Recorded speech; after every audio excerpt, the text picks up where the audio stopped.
That reminds me, I haven't released a review for a cartoon in like 3 months. Marjorie, get the camera! Celebrity cartoons are nowhere near uncommon in our popular media. Hulk Hogan, Jackie Chan, weirdly MC Hammer, and Mike Tyson have all gotten shows of varying qualities. Each of these shows is memorable in their own way, and you'd be hard-pressed to find a cartoon about a celebrity that was not remembered since they got so strange. Until now. So Eminem made a webtoon in 2000. What do you think is gonna happen? The Slim Shady Show was produced by Eminem and MTV about the wacky adventures Slim Shady and his crew got up to in the hood, I presume. It never specifically says it, but that's what I'm guessing. I never would have heard about this show if it weren't for this Phantom Strider video, but I never chose to look at it because I thought I'd be scarred for life. Can't say I was disappointed. This show is not only so bad, so bizarre, and so mind-boggling, but I can say without a doubt it is... Wait, no, I can't. This show got me feeling such weird new emotions. I don't know if I'm certain about anything anymore. What is the meaning of life? Why are we here? Somebody give me a copy of fucking Chicken Little. I need to sort this out. It's going to take all the will I had for 8 Mile to not despise Eminem after going through these 52 agonizing minutes. Before people get up in arms about me reviewing a webtoon, it was produced by MTV and got a DVD release. If you want people to not only watch but pay for this, I'm gonna get my gloves up and I'm tagging into the ring for a proper beatdown. Also, I would sort of consider this show a type of lost media, not because it's especially hard to find, but because for whatever reason, no fans of Eminem ever mention this show when talking about him. They can get into some of his more obscure stuff from his rare first album, but not this show, which I just sort of find interesting for whatever reason. I guess the best place to begin would be with the story, so here goes. Have you ever listened to Eminem? Correction, have you ever listened to the Slim Shady and Marshall Mathers LPs? Because if you have, you can imagine what kind of shit goes on in this cartoon. Of course, there are almost no references to the actual show, God forbid, in an Eminem show, other than the scene in which Slim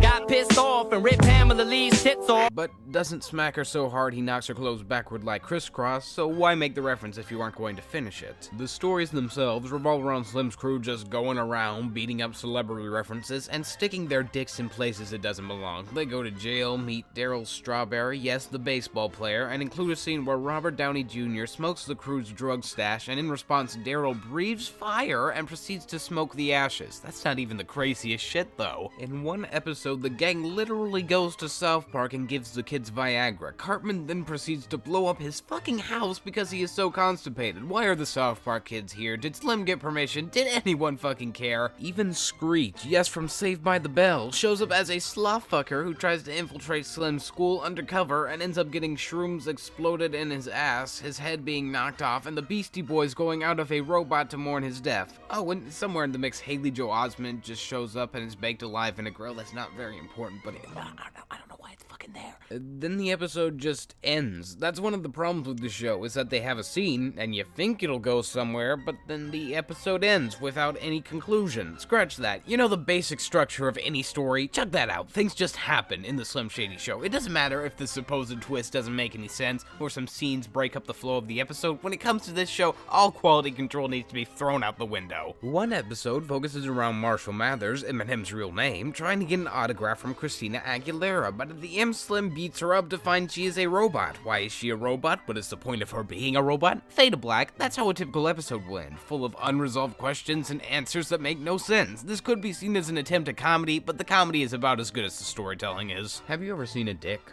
Well, have you ever laughed simply from seeing that dick? If you have, the Slim Shady Show is for you. If not, I'm sorry for your loss. You have 15 minutes to learn to like it. 9-year-olds whip out their dicks. Marshall gets his balls stamped. Almost every character seems to get an erection at some point, including the females. And fucking. Lots and lots of fucking. Another question. Do you think pop culture references are jokes? Correction. Do you believe seeing the face of a celebrity with a different name is a joke? I know when I sit down to watch a comedy, nothing puts a bigger smile on my face than seeing a guy I know and pointing at the screen saying, hey, I know that guy. As Slim beats them for no reason besides being a bitch. To ensure you aren't beating the show, you'll need the approval of Big D. His name means large penis. You laughing yet? The writer, because despite what you might think, people did write the show, said they didn't try to offend and were just inspired by shows like South Park. And as we all know, to show how much you appreciate a material, you point blank insert them into the show. No context, no subtlety. Why is Chef here? Was Eminem a Scientologist as well as Isaac Hayes? The difference between Trey and Matt and this guy is Trey and Matt are geniuses, and this guy wrote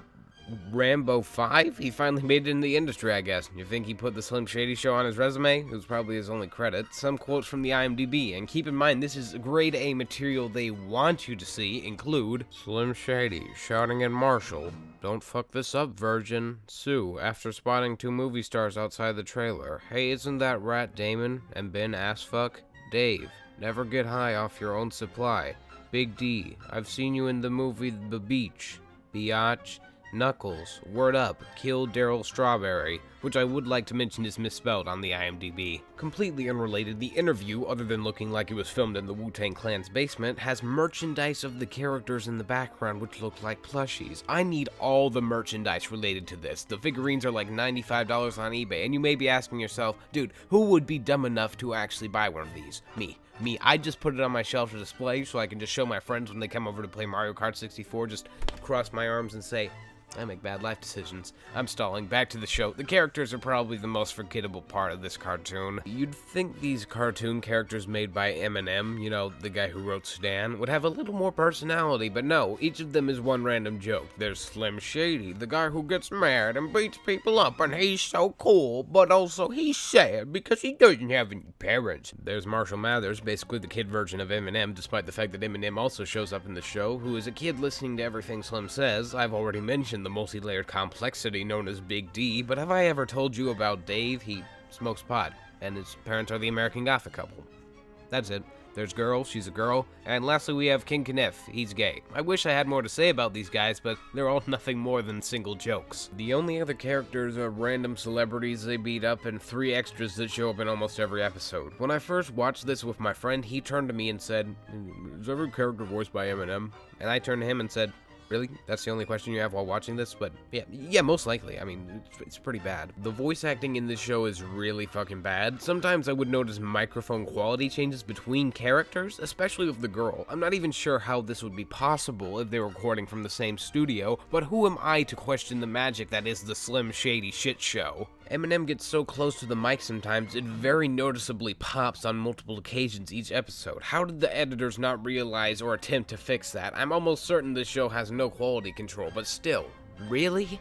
The easiest and most blatant criticism to give this show is its animation. The characters look like they were drawn on the same piece of paper Eminem draws the rough sketches for his songs on, and that they look like shitty doodles you'd only draw to distract yourself from a boring math class. Another way this show claims to take inspiration from South Park was by having animation at a frame rate of 1 frame per second. South Park's style looks good because it knows it doesn't have a high quality, but uses stylish character designs and textures to add charisma and character to the minimalist animation. The Slim Shady show has a generic, thick-line art style, so it looks like the animation is lagging whenever characters move or speak. Even South Park lip sync. This is plain lazy. Another problem with this so-called style is when characters are supposed to move fast, you can visibly see the motion blur. I'm not the most well-versed in animation, but aren't motion blurs used to make scenes move more fluidly and you're not supposed to notice them? Since the animation is so slow, it actually gives the opposite effect, making it look like the characters are stretching out rather than stepping. Another thing they get wrong when moving is if someone is really large and makes things rumble, instead of changing the walk cycle or how they move, they shake the background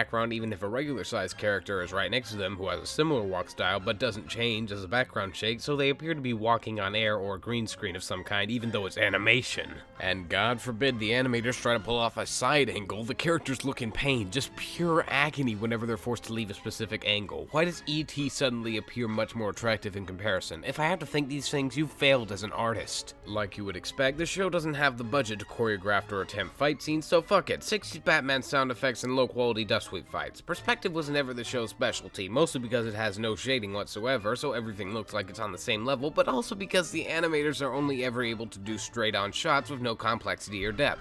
Having the slightest hint of 3D to the character with the smallest amount of shading would have been so much better than what we ended up getting. They try and do the joke where someone screams and it slowly pans out to Earth, but instead of adding more to the shot, they put a bunch of blank space and make the one image in the middle more shittily drawn. The way you're supposed to do one of these shots is progressively make everything smaller and the details more minimal as the shot moves to show the entire Earth. The Slim Shady shit show decided to zoom out, put less detail on the person, then not draw any other details of a city other than some X's to represent a building, I guess. Most of the time, and I'm sure the show would use it that way, I would criticize a show for using motion tweening poorly, but this show would genuinely look much better if they used motion tweening or flash. Unfortunately, this show had to be released in Y2K, a time when VHS was still the prominent video source. In nearly every episode, the exact same animation of the gang driving in a car loops with some broken physics and dumb sound effects. Speaking of sound, the ironically most forgettable aspect of this show is its music. There are raps, plenty of music videos to go around, but none of them seem to leave any impression in my head. I would have thought the rhymes would have been written by M himself, but this is like prime Eminem, so there's no way he wrote these. If you ask me to hum a tune from this tune, the only thing I can kinda remember is the opening, because it's sorta simple. Simple isn't how I would describe the editing though, which is just plain fucktastic. Record scratches are constantly transitioning scenes in and out, the camera is jittery and unfocused. The entire video, I've been trying not to compare, but it has to be said, the Slim Shady show is worse on a quality level than the Nut Shack. I repeat, the Nut Shack, the meme. This is better than the Slim Shady show. I physically gagged when I wrote that, but it's true. Why? The Nut Shack has bad animation. Really bad animation, but it is more fluid and has lip syncing. The editing is terrible, but they use a record scratch much more sparingly than this show. The endings half the time make no sense, but they have a conclusion. The characters are annoying and hard to watch, but they consist of more than a single character trait. The characters look awful, but they look different from your average cartoon. The creators of the show refer to themselves as talented men and say they wanted to make something with more substance and intelligence, and I can say without a doubt, these men absolutely failed on every conceivable level. These guys are so fucking full of themselves they think they're making art when really they're making shit. Sort of a poetic irony when you think about it. I think the best way to sum up this show came from the Eminem song My Name Is. I don't give a fuck. God sent me to piss the world off. Thank you. Good night.